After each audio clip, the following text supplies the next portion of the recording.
నమస్కారం news bulletin కి స్వాగతం నా పేరు సుమలత వార్తల ముందుగా హెడ్లైన్స్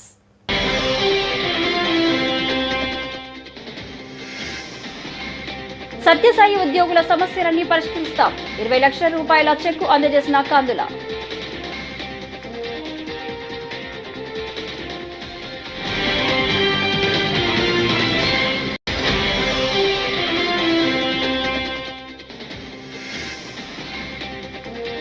ప్రభుత్వం స్పందించకపోవడం దారుణం అంజలి ఆత్మహత్య యత్నంపై మహిళా నేతలు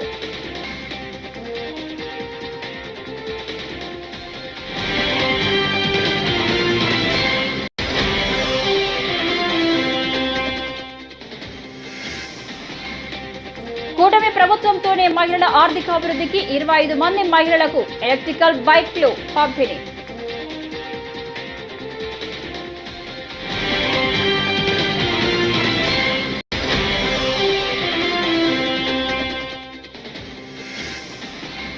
ఏప్రిల్ 4న అమరావతి చిత్రకళా వీధి ప్రదర్శన కమిషనర్ చైర్పర్సన్ తేజస్వి కోడపాటి వెల్లడి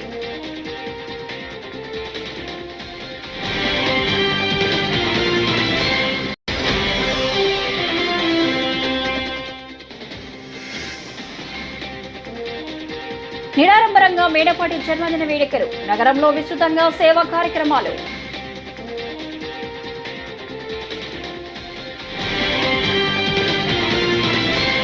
ఇక డీటెయిల్స్ చూస్తే పురుషోత్తమపట్నం శ్రీ సత్యసాయి తాగునీరు యూనియన్ ఉద్యోగుల సమస్య పట్ల ప్రభుత్వానికి చిత్తశుద్ధి ఉందని జీతాలు పీఎఫ్ బకాయిలు చెల్లింపులు ఏజెన్సీస్ చెల్లించే నిధుల నుంచి నేరుగా జరపడంపై దృష్టి పెడతామని రాష్ట్ర పర్యాటక సాంస్కృతిక సినిమాటోగ్రఫీ మంత్రి కందుల దుర్గేష్ జిల్లా కలెక్టర్ పి ప్రశాంత్ తెలియజేశారు.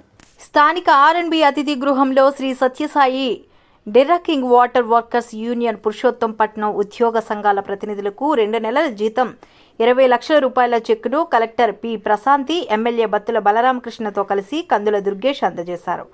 ఆయన మాట్లాడుతూ మీ సమస్యపై పూర్తి అవగాహన ఉందని తప్పనిసరిగా పరిష్కారం దిశగా చర్యలు తీసుకుంటామని ముఖ్యమంత్రి ఉప ముఖ్యమంత్రి ఈ విషయమై సానుకూలంగా వ్యక్తిగతంగా స్పందించినట్టు తెలియజేశారు. చిత్తశుద్ధి ఉండడం వల్ల ఉప ముఖ్యమంత్రి పవన్ కళ్యాణ్ తన సొంత నిధులతో 2 నెలల జీతం చెల్లించడం జరిగిందన్నారు.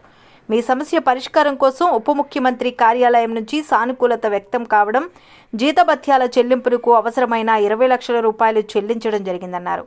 వేసవి దృష్ట్యా తాగునీరు సరఫరా విధానం ఎటువంటి ఆటంకం ప్రజలకి త్రాగునీరు సరఫరా ఇబ్బందులు లేకుండా చూడాలని కోరారు. త్వరలోనే మీకు అన్ని విధాలుగా న్యాయం జరిగేలా పీఎఫ్ చెల్లింపు సమస్య కూడా పరిష్కారం అయ్యే విధంగా చర్యలు చేపట్టనున్నట్లు శాసనసభ్యులు బత్తుల బలరామకృష్ణ పేర్కొన్నారు. ప్రశాంతి మాట్లాడుతూ ప్రభుత్వం నుంచి ఏజెన్సీస్కు చెల్లింపులు జరిగే సందర్భాల్లో పీఎఫ్ చెల్లింపు జరగడంపై నిర్దిష్టమైన నిర్ణయం ప్రభుత్వం ద్వారా తీసుకునే అవకాశం ఉందన్నారు. Joint collector S Chinnaramudu, RWS SE BV Giri, ఉద్యోగ సంఘాల నాయకులు అధ్యక్షులు Kattamuri Veerababu, general secretary Undurthi Isaac తదితరులు పాల్గొన్నారు.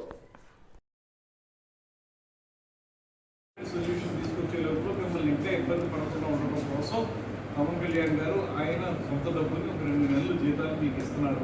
అది మానవతా దృక్పథంతో ఇచ్చేది.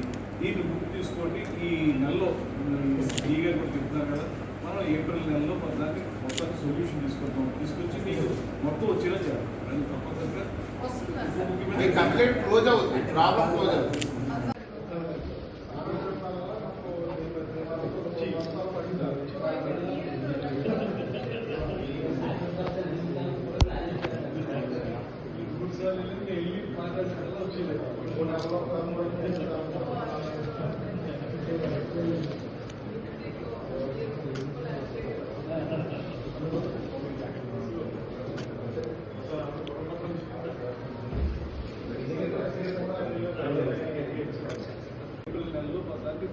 సొల్యూషన్ తీసుకొచ్చి మీకు మొత్తం వచ్చేలా చేయాలి. అది తప్పనిసరిగా కంప్లీట్ క్లోజ్ అవుతుంది, ప్రాబ్లం క్లోజ్ అవుతుంది.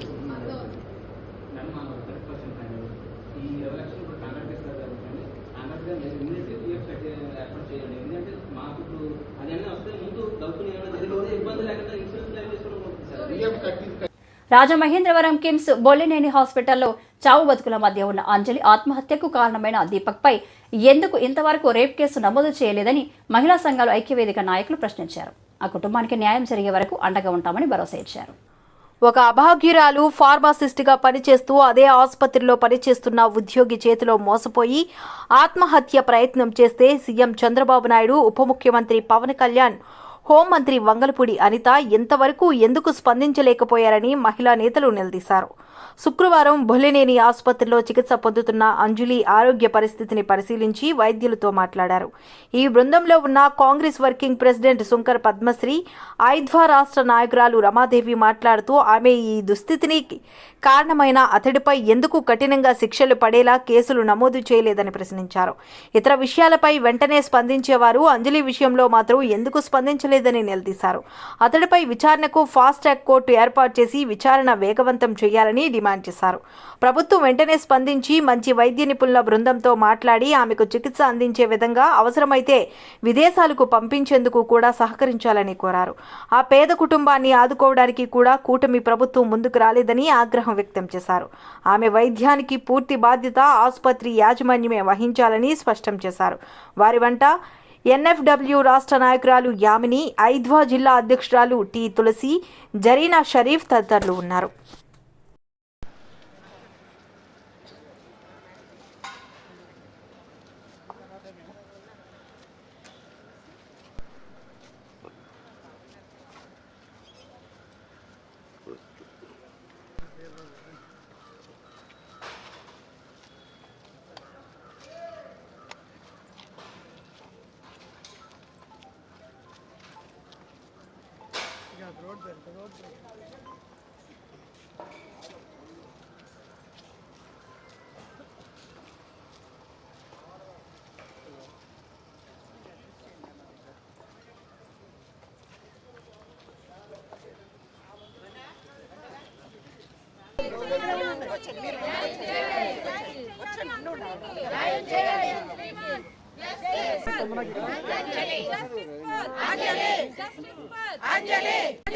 నిందితుడిని కఠినంగా శిక్షించాలి.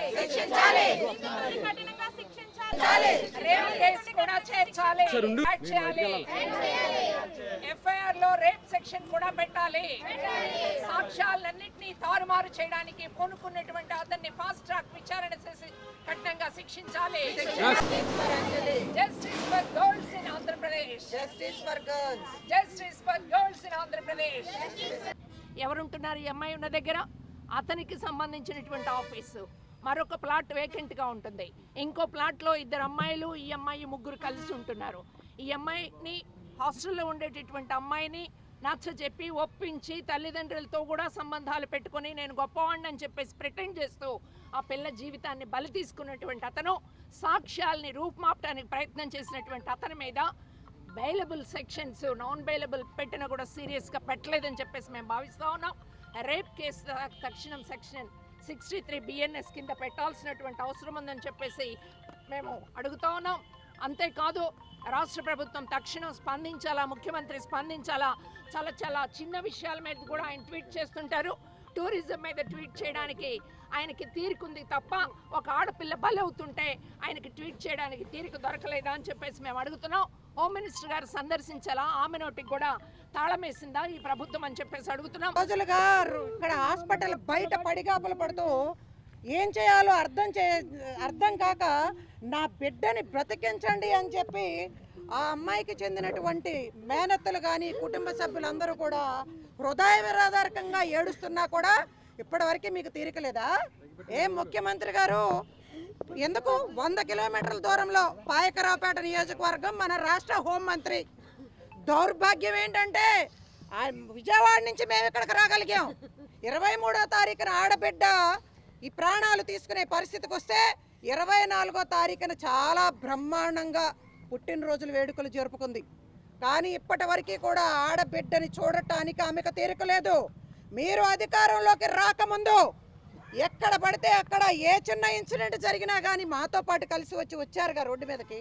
ఇప్పుడు ఏమైపోయింది? అధికారంలోకి వచ్చిన తర్వాత మహిళా హోంమంత్రి కాబట్టి మీ నోరు కూడా నొక్కేశారా? పవన్ కళ్యాణ్ గారు వార్నింగ్లు ఇచ్చాడు కదా మీకు. అందుకని భయపడి ఈ రోజున ఏ ఆడబిడ్డకి కష్టం వచ్చినా కూడా మాట్లాడలేని పరిస్థితుల్లో, చేతగాని పరిస్థితుల్లో మీరున్నారా? మేము అండగా ఉంటాం. మహిళల ఆర్థికాభివృద్ధికి కూటమి ప్రభుత్వంతోనే సాధ్యమని రాజమహేంద్రవరం సిటీ ఎమ్మెల్యే ఆదిరెడ్డి శ్రీనివాస్ అన్నారు. నగరపాలక సంస్థ కార్యాలయం ఆవరణలో స్వయం సహాయక సంఘ సభ్యులు 25 మంది మహిళలకు ఎలక్ట్రికల్ బైక్లను శుక్రవారం పంపిణీ చేశారు.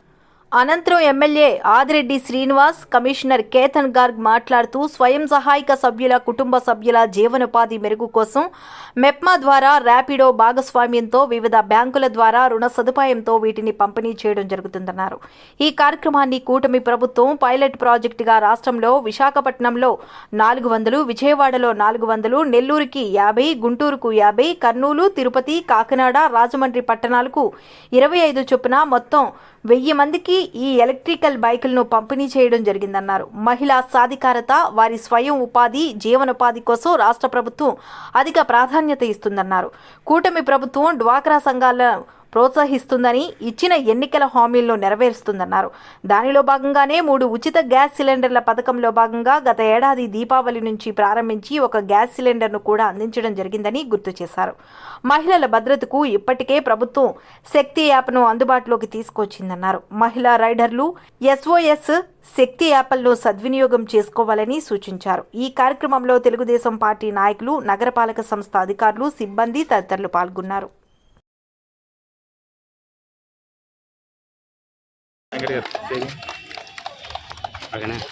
Okay sir, okay sir, okay sir, అమ్మ లెగండి అమ్మ ఒకసారి.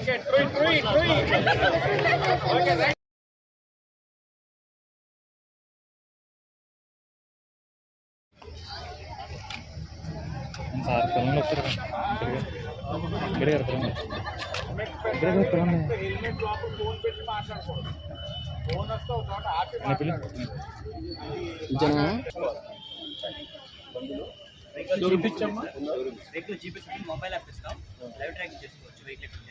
వీల్ కాదు నేను అనేది, వీల్ రన్ చేస్తారు కదా ఏజెన్సీ దగ్గర కూడా ట్రాకింగ్ ఉంటుంది.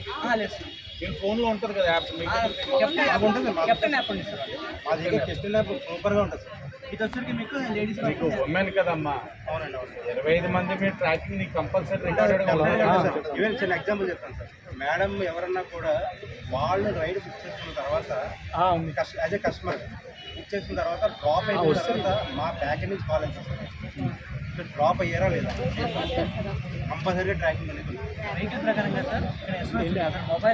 ఆంధ్రప్రదేశ్ రాష్ట్రంలో కళలకి కాలహాని అయిన రాజమహేంద్రవరం నగరంలోని లాలా చెరువు రహదారి మార్గంలో అమరావతి చిత్రకళా వీధి ప్రదర్శన భారీ ఎత్తున ఏర్పాట్లు చేస్తున్నట్లు ఆంధ్రప్రదేశ్ రాష్ట్ర సృజనాత్మకత, సంస్కృతి, creativity and culture commission chairperson Tejaswi Podapati తెలియజేశారు. స్థానిక సబ్ కలెక్టర్ కార్యాలయ సమావేశ మందిరంలో అమరావతి చిత్రకళా వీధి ప్రదర్శన గోడపత్రిని కల్చరల్ డైరెక్టర్ ఎం మల్లికార్జునరావుతో కలిసి ఆవిష్కరించారు. ఈ సందర్భంగా తేజస్వి మాట్లాడుతూ ఆంధ్రప్రదేశ్ రాష్ట్రంలో కళలకి తిరిగి పూర్వ వైభవం తీసుకుని రావడంలో ప్రముఖ కళాకారుల ప్రదర్శనలు పెద్ద ఎత్తున ఏర్పాట్లు చేస్తున్నట్లు తెలిపారు. ముఖ్యమంత్రి నారా చంద్రబాబు నాయుడు, రాష్ట్ర పర్యాటక, సాంస్కృతిక, సినిమాటోగ్రఫీ శాఖ మంత్రి కందుల దుర్గేష్ ముందు తాను చైర్పర్సన్గా బాధ్యతలు స్వీకరించిన తర్వాత ఈ ప్రతిపాదనలో వివరించడం జరిగిందన్నారు. దేశవ్యాప్తంగా వివిధ రాష్ట్రాల్లో ప్రదర్శిస్తున్న వివిధ కళా ప్రదర్శనలను అధ్యయనం చేసినట్లు తెలిపారు. గత 2 దశాబ్దాల కర్ణాటక రాష్ట్రంలో చిత్రకళా ప్రదర్శనలకు దేశంలోని అన్ని ప్రాంతాల నుంచి రావడం జరిగిందన్నారు. అదేవిధంగా రాష్ట్రంలో కూడా వివిధ సాంస్కృతిక కళారీతుల్లో కూడిన వివిధ ప్రదర్శనల మేలీ కలయికతో ప్రదర్శన నిర్వహించనున్నట్లు తెలిపారు. ఏప్రిల్ 4వ తేదీ శుక్రవారం లాలా చెరువు రహదారి మార్గంలో అమరావతి చిత్రకళా వీధి ప్రదర్శనను పెద్ద ఎత్తున నిర్వహిస్తున్నట్లు తెలిపారు. ఈ కార్యక్రమంలో పాల్గొనడానికి 500 మందికి పైగా పేర్లు నమోదు చేసుకున్నట్లు తెలిపారు. ఈ కార్యక్రమం నిర్వహణ ద్వారా వచ్చే నిధులతో రాజమండ్రి దామెర్ల రామారావు ఆర్ట్ గ్యాలరీని అభివృద్ధి చేయనున్నట్లు తెలిపారు. మన రాష్ట్రం నుంచి కూడా దాదాపు ప్రఖ్యాతి చెందిన గొప్ప గొప్ప కళాకారులు, ఎంతోమంది పద్మశ్రీలు, గొప్ప గొప్ప బిరుదులు పొందిన కళాకారులు అందరూ మన రాష్ట్రంలో ఉన్నారు. వారందరికీ వేదిక కరువైంది అన్న బాధ వాళ్ళల్లో ఎప్పటి నుంచో ఉంది. కాబట్టి వాళ్ళు ఈ ప్లాట్ఫామ్ని అనౌన్స్ చేయగానే ఇమ్మీడియట్గా రిజిస్టర్ చేసుకొని దాదాపు ఒక 500 పైగా గొప్ప గొప్ప కళాకారులు అందరూ కూడా రిజిస్టర్ చేసుకున్నారు. వాళ్ళందరి ఆర్ట్ ఫామ్స్ని తిలకించే అవకాశం మీకు ఏప్రిల్ 4th లభించబోతుంది. ప్రతి ఒక్కళ్ళు కూడా ఇందులో పార్ట్ అవ్వండి. పిల్లల్ని ఫోన్లు చూడొద్దు అంటాం. వాళ్ళందరినీ కూడా ఈ కళలను చూపించగలిగితే మన సంస్కృతిని, మన కళా వారసత్వాన్ని ముందుకు తీసుకెళ్లిన వాళ్ళకు కూడా అవుతామని తెలియజేస్తూ, ఇందులో అన్నిటికంటే ముఖ్యంగా ఈ కళాకారులందరూ రిజిస్ట్రేషన్ ఫీజు ఏదైతే ఉందో ఈ మొత్తాన్ని కూడా ప్రతి రూపాయిని సాంస్కృతిక శాఖ నుంచి కూడా కొంత మొత్తాన్ని వెచ్చించి దామెర్ల రామారావు గారి ఆర్ట్ గ్యాలరీని రెనోవేట్ చేసుకోవడానికి మేము నిర్ణయం తీసుకున్నామండి.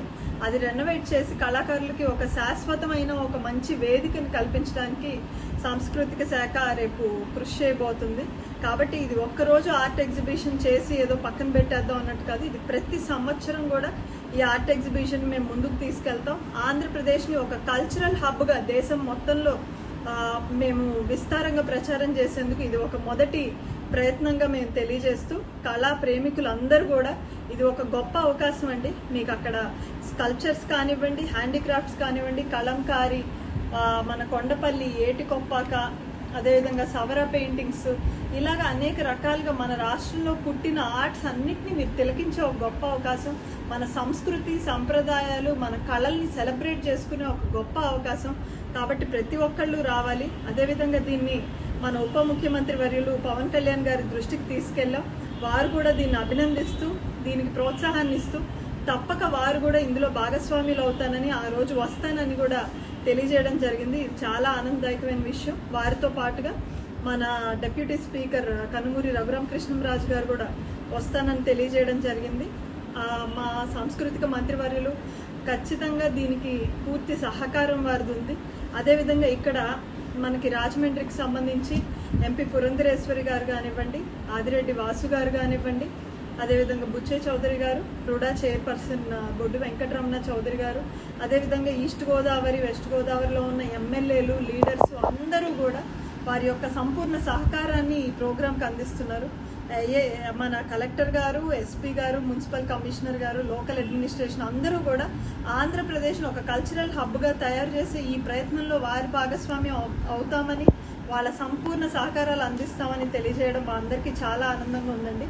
కాబట్టి ఖచ్చితంగా రాజమండ్రిలో ఉన్న ప్రజలే కాదు, ఆంధ్రప్రదేశ్లో ఉన్న ప్రతి ఒక్కళ్ళు ఈ కళా వేడుకని వచ్చి స్వయంగా వీక్షించి ఒక గొప్ప అనుభూతిని పొందాలని, ఎన్నో గొప్ప గొప్ప కళారూపాలను చూసి స్ఫూర్తి పొందాలని, మన సంస్కృతిని బ్రతికించాలని, కళాకారులను ప్రోత్సహించాలని మీ అందరినీ కోరుతూనే, మనం ఒక సినిమాకి వెళ్తే ఒక 2,000 రూపాయలు 5,000 రూపాయలు ఖర్చు అవుతున్నాయి, ఒక చీర కొనుక్కుంటే ఒక 5,000 రూపాయలు ఖర్చు అవుతున్నాయి.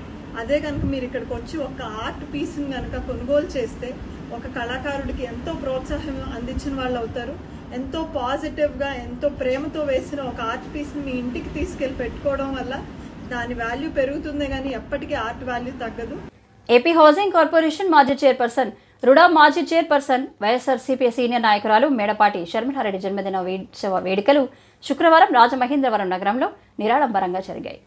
ఎంఎస్ఆర్ ఫాలోవర్స్ ఆధ్వర్యంలో విస్తృతంగా సేవా కార్యక్రమాలు నిర్వహించారు. స్థానిక దానవాయిపేటలో ఉన్న ఆమె నివాసానికి పెద్ద ఎత్తున వైసీపీ నాయకులు, కార్యకర్తలు, ఎంఎస్ఆర్ ఫాలోవర్స్ చేరుకుని షర్మిలారెడ్డికి జన్మదినోత్సవ శుభాకాంక్షలు తెలియజేశారు.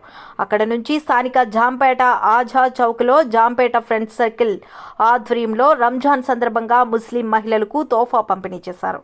మేడపాటి మాట్లాడుతూ మాజీ ముఖ్యమంత్రి, వైఎస్ఆర్ కాంగ్రెస్ పార్టీ అధినేత వైఎస్ జగన్మోహన్ రెడ్డి వల్లనే తనకు ఇంత మంచి పేరు వచ్చిందని అన్నారు.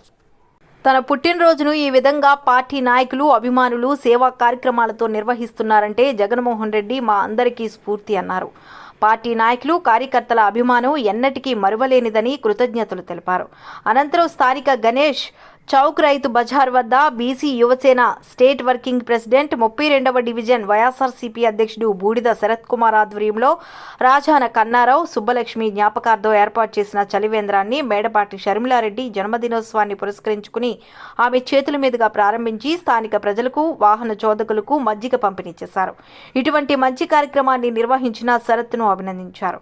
ఆయన మాట్లాడుతూ జూన్ మొదటి వారం వరకు ఈ చలివేంద్రాన్ని నిర్వహిస్తామని తెలిపారు. ఈ కార్యక్రమంలో మార్గాని సుశీల, జగదీష్, ఆటో సురేష్, సూర్యకుమారి, కామాక్షి, లావణ్య, నాగేశ్వరరావు, మంగతాయారు తదితరులు పాల్గొన్నారు.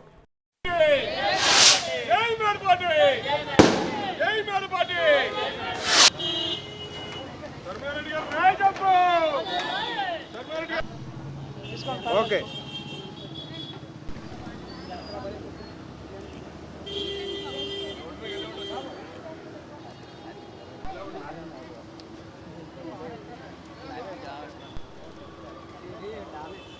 ఓకే ఇంకా వెనక్కి వెళ్ళండి.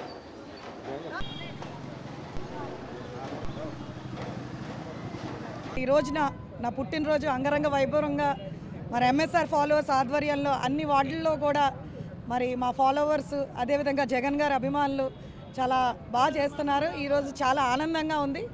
ఎందువల్లంటే ఈ రోజున ఇంతమంది అభిమానులు జగన్ గారి ద్వారా నాకు రాజమహేంద్రవరంలో మరి నా వెంట నడవడానికి మరి నాతో పాటు నడవడానికి ముందుకు వచ్చిన వాళ్ళందరికీ కూడా పేరు పేరున నా ధన్యవాదాలు తెలియజేస్తూ మరి ఈ రోజున ఆజాద్ చౌక్ సెంటర్లో మరి ముస్లిమ్స్ రంజాన్ నెలలో మరి ఫ్రూట్స్ పంపిణీ కార్యక్రమం అవనివ్వండి, మరి పుష్కర్ ఘాట్లో అదేవిధంగా అన్నదానం కార్యక్రమం అవనివ్వండి, మరి ఇంకా చలివేంద్రాలు ఓపెనింగ్ అవనివ్వండి, ఇంకా అనేక రకమైన సేవా కార్యక్రమాలు మరి ఎంఎస్ఆర్ ఫాలోవర్స్ ఆధ్వర్యంలో చేస్తున్నాం. ఖచ్చితంగా మరి జగన్మోహన్ రెడ్డి గారి నాయకత్వాన్ని ఖచ్చితంగా ముందుకు తీసుకెళ్లే విధంగా మరి నేను అన్ని విధాలుగా కృషి చేస్తానని మరి ఈ రోజున మరొక్కసారి ఈ యొక్క మరి సెలబ్రేషన్స్లో మరి పార్టిసిపేట్ చేసిన అందరికీ కూడా మరి పేరు పేరున నా హృదయపూర్వక నమస్కారాలు. మేడపాటి షర్మిలారెడ్డి గారి పుట్టినరోజు వేడుకలు స్థానిక జాంపేట 32వ వార్డులోని చలివేంద్రం ప్రారంభం జరిగింది. మెయిన్ విషయం కీర్తిశేషులు మా తాతయ్య గారు రాజానికి అన్నారావు గారు సుబ్బలక్ష్మి గారి ఆశీస్సులతో వాళ్ళ పేరున షర్మిలారెడ్డి గారి పుట్టినరోజుకి చలివేంద్రం ఏర్పాటు చేశాం. కావున ఇక్కడ విచ్చేసిన మా ఫాలోవర్స్ కానీ అలాగే మా బీసీ గ్రూప్ సభ్యులందరూ మొత్తం కుటుంబ సభ్యులు కూడా ఇక్కడ విచ్చేసి ఈ కార్యక్రమంలో పాల్గొనడం జరిగింది. మధ్య కార్యక్రమం పెట్టాం. అదేవిధంగా ఇప్పుడు మండటి ఎండల్లో చలివేంద్రం కూలింగ్ క్యాన్లతో ముఖ్యంగా జూన్ నెల వరకు కూడా ఈ కూలింగ్ క్యాన్ ఏర్పాటు చేయడం జరిగింది. అదేవిధంగా ఎంఎస్ఆర్ ఫాలోవర్స్లోని జాంపేట ఆజాద్ చౌక్ సెంటర్లో తోఫా ఇవ్వడం జరిగింది. బర్మా కాలనీలో భోజన కార్యక్రమం, అదేవిధంగా కొన్ని చోట్ల పలు వృద్ధులకి పళ్ళు, ఫ్రూట్స్, బ్రెడ్ ఇవ్వడం జరుగుతుంది. సమాజంలో ఉన్నత స్థితిలో ఉన్న 10% మంది ద్వారా అట్టడుగున ఉన్న 20% మంది పేదలను దత్తత తీసుకొని వారికి అండగా నిలిచి పేదరికం నుండి పైకి తీసుకురావాలనే ఒక మంచి ఆశయంతో P4 కార్యక్రమానికి ముఖ్యమంత్రి చంద్రబాబు శ్రీకారం చుట్టారని కలెక్టర్ పి ప్రశాంత్ పేర్కొన్నారు. స్థానిక కలెక్టర్ క్యాంపు కార్యాలయంలో శుక్రవారం సమన్వయ శాఖల అధికారులతో సమావేశం నిర్వహించారు. ప్రశాంతి మాట్లాడుతూ వెలగపూడిలోని రాష్ట్ర సచివాలయం సమీపంలో రాష్ట్ర ముఖ్యమంత్రి నారా చంద్రబాబు నాయుడు రాష్ట్ర స్థాయిలో ఈ కార్యక్రమాన్ని లాంఛనంగా ప్రారంభించనున్నారని తెలియజేశారు.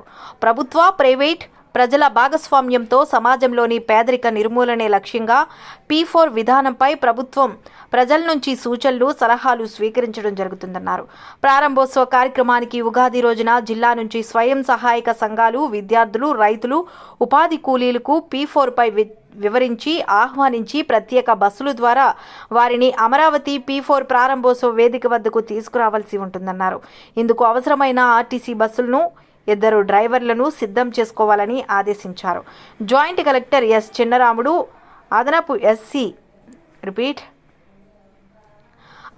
ఎస్పీ ఏవి సుబ్బరాజు, ఆర్డీఓలు ఆర్ కృష్ణానాయక్, రాణి సుస్మిత, జిల్లా ముఖ్య కార్యనిర్వహణాధికారి L Appalakonda, DRDA PD NVS Murthy, S Madhavarao, CH Srinivas, M Nagamalleswararao, ఇతర అధికారులు, సిబ్బంది పాల్గొన్నారు.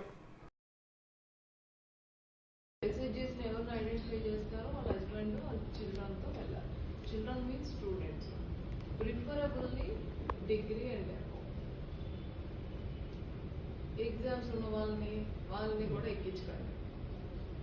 అన్ఎంప్లాయీస్ స్టాండ్ బై స్కిల్ ఉంచుకోమని మీరు ఇస్తారు. సో ఇది 500 మనం మొబైలైజ్ చేసినాం. ఇప్పుడు మనం ఆఫ్టర్నూన్ 3 o'clock ప్రోగ్రామ్ కాబట్టి మనం మోస్ట్లీ ఇక్కడ మీరు ఎర్లీ లంచ్ చేయించేసుకొని బస్సెస్ స్టార్ట్ చేయాల్సి ఉంటుంది. సో రిటర్న్ వచ్చేస్తారా? రిటర్న్ అక్కడ అకామిడేషన్ అడగాల. మనకు కూడా అడగమన్నారు.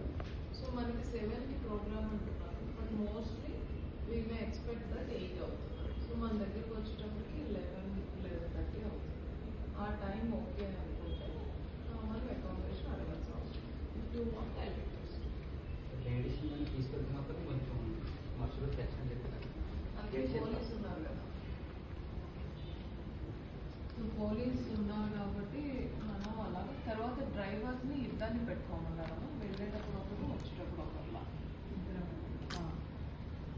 చెక్ చేసుకోండి. ఫీజ్ కాంపిటెంట్ అంటే మార్నింగ్ 11 నుంచి నైట్ 11 వరకు కదా. వాళ్ళ ఎక్స్ప్లెయిన్ చేయాలి. They are families identified out of P4 survey and they భారత ప్రజాస్వామ్యానికి రాజ్యాంగానికి ప్రపంచంలోనే అతిపెద్ద గౌరవం ఉందని, అలాంటి లౌకిక రాజ్యాంగాన్ని మార్చితే బీజేపీకి పుట్టగతులు ఉండవని సిపిఐ జిల్లా కార్యదర్శి తాటిపాక మధు హెచ్చరించారు. గోదావరి పుష్కరాల ముందే కార్పొరేషన్ ఎన్నికలు పూర్తి చేయాలని డిమాండ్ చేశారు. శుక్రవారం ఎండ తీవ్రత దృష్ట్యా ఉదయం 8 గంటల నుండి 11 గంటల వరకు సిపిఐ నగర సమితి ఆధ్వర్యంలో సిపిఐ రాజకీయ ప్రచార జాతాలో భాగంగా RTC complex, Venkateswara colony, Rythu Bazar తదితర ప్రాంతాల్లో కరపత్రాలు పంచుతూ ప్రచారం నిర్వహించారు. ప్రయాణికుల వద్ద నుంచి మంచి స్పందన లభించింది. తాటిపాక మధు మాట్లాడుతూ స్వాతంత్ర పోరాటంలో సిపిఐ అగ్రభాగాన ఉందని, అదే కాకుండా తెలంగాణ సాయుధ పోరాటంలో పాల్గొని 4,000 మంది అసూలు బాసి లక్షల ఎకరాలు భూమిని పంచిన చరిత్ర సిపిఐదే అన్నారు. 1925లో ఏర్పడిన ఆర్ఎస్ఎస్ బ్రిటిష్ వారికి లాలూచి ఏర్పడిందని, ఈ దేశం కోసం ఆర్ఎస్ఎస్ ఏమి చేసిందో ప్రజలకు చెప్పాలన్నారు. హోమ్ మినిస్టర్, భారత రాజ్యాంగ నిర్మాత డాక్టర్ బిఆర్ అంబేద్కర్ను కించపరచడం మంచిది కాదన్నారు.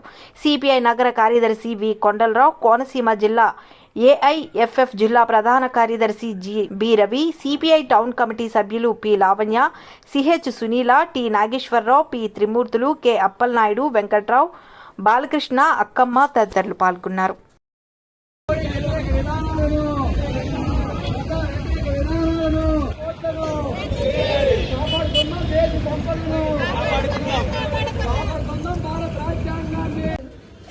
మార్చి 23వ తేదీ నుండి ఏప్రిల్ 14వ తేదీ వరకు అంబేద్కర్ జయంతి వరకు ఈ కార్యక్రమం పెట్టాం. ఇది ప్రధానంగా ప్రచార జాత. దేశ స్వాతంత్రం భారతదేశానికి వచ్చిన తర్వాత ఇప్పటి వరకు కూడా పోరాడి సాధించుకున్న కార్మిక చట్టాలు నిర్వీర్యం అయిపోయి మరలా కార్మికుల్ని బానిస వ్యవస్థలో చేయాలనుకుంటున్నారు. అలాగే ఏప్రిల్ 14 భారత రాజ్యాంగం దాన్ని దుర్పర పట్టాలని చూస్తున్నారు. అందుకని స్వాతంత్ర ఫలాలు అందరికీ దక్కాలని, భారత రాజ్యాంగాన్ని కాపాడుకోవాలంటూ ఈరోజు AITC ZP labour union, Rajahmundry CPI నగర కమిటీ సంయుక్తంగా ఈ ప్రచార జాతాన్ని నిర్వహిస్తుంది. ఎస్సీ వర్గీకరణకు ముఖ్యమంత్రి నారా చంద్రబాబు కేంద్ర ప్రభుత్వం అందించిన సహకారంతో ఇచ్చిన మాట ప్రకారం కట్టుబడి అసెంబ్లీలో తీర్మానం చేసినందుకు ప్రభుత్వానికి కృతజ్ఞతలు తెలియజేస్తూ జగ్గంపేట మండలం ఇర్రిపాకలో ఎమ్మెల్యే జ్యోతుల నెహ్రూను ఘనంగా సత్కరించి కృతజ్ఞతలు తెలియజేశారు.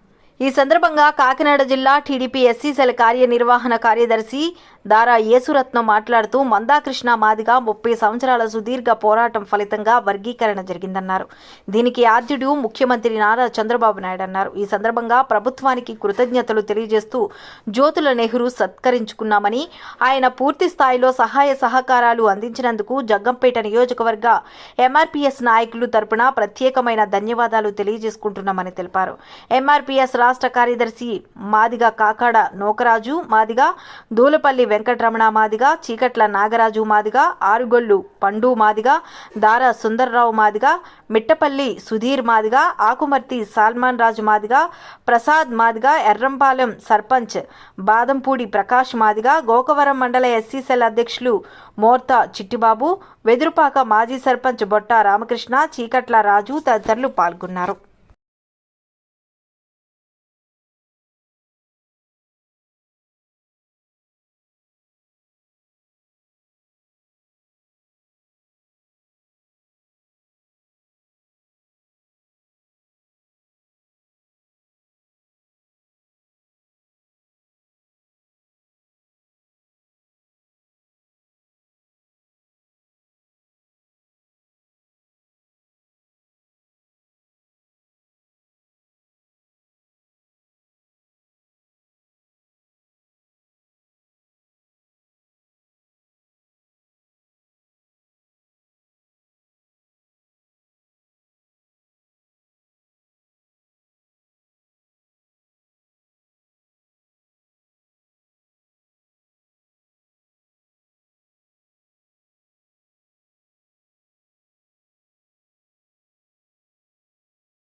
ఈ వార్తలు ఇంతటితో సమాప్తం. నమస్కారం.